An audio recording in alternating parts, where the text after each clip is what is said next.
Okay, my video cut off, so here's the rest of it. 6 feet, 7 feet. Milo plans to put new floor in the entryway of his house. He needs to know the area, space inside, of the entryway, so he knows how much tile to buy. The floor is 7 feet long, 6 feet wide. What is the area of the floor? The rectangle here now is not a pool, it represents what? The entryway to Milo's house.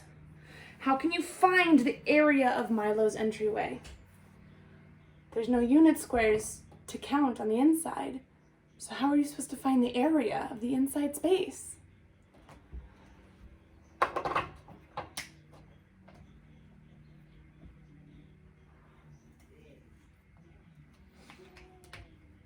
You can't count the unit squares on the inside.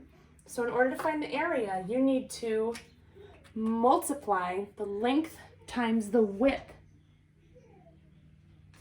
Some of you might be into formulas, which is kind of like an outline to find something. If you're going to find the area of something, area is the length of something times the width of it. The length times the width. So area is here.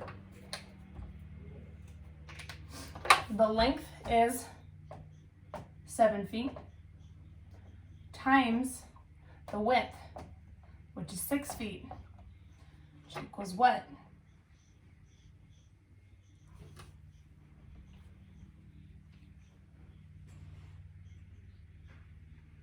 Count by 7s or count by 6s. If you want to do a break apart strategy, you can. 6 can be broken apart into 3 and 3. 7 times 3 is 21. 7 times this 3 is 21. And 21 and 21 together gives you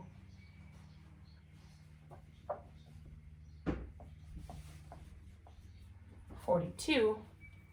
42 what? How do you measure area? How do you label area? Okay, goodbye. Mr. Graham is trying to close the door, but what he doesn't know is the door doesn't stay closed.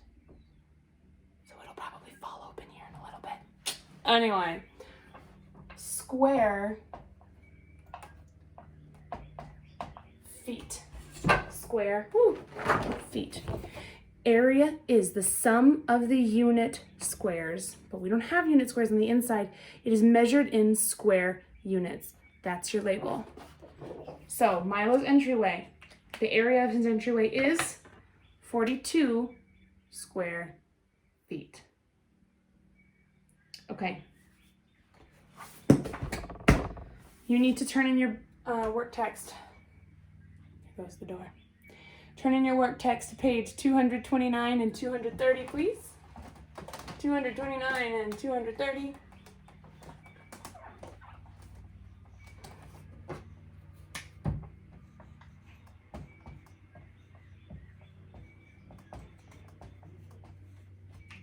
$229, 230.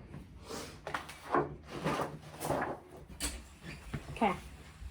In your work text, it should say Chapter 13 review at the top.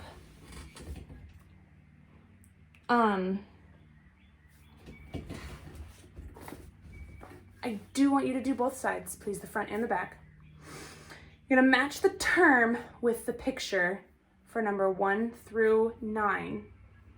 Parallel lines, horizontal line, vertical line, intersecting lines. In case you need that still. Then 5 through 9, right angle, line segment, vertex, ray, and angle. Okay?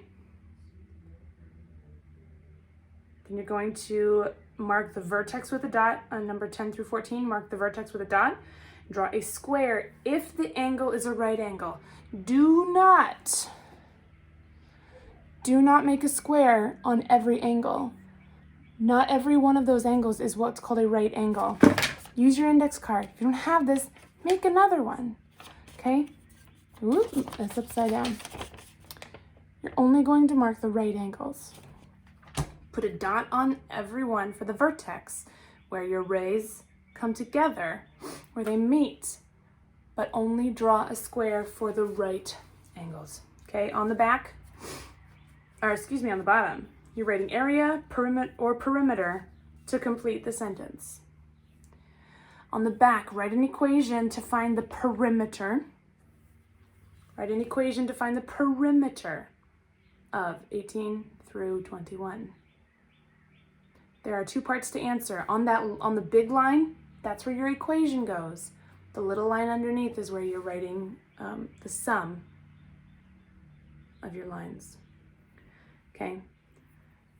The directions for 22 through 25 tell you to count the squares to find the area. That's one strategy. Count the squares to find the area. And number 26. Okay. The design that we see in our world shows us that it's not by accident. And it's not very simple for it to be that way. It couldn't have just happened. Math shows the world is designed, and that design is... I want you to look back, if you're not sure, on page 216. Your Serve with Math page. Yours looks like this. Your Serve with Math page.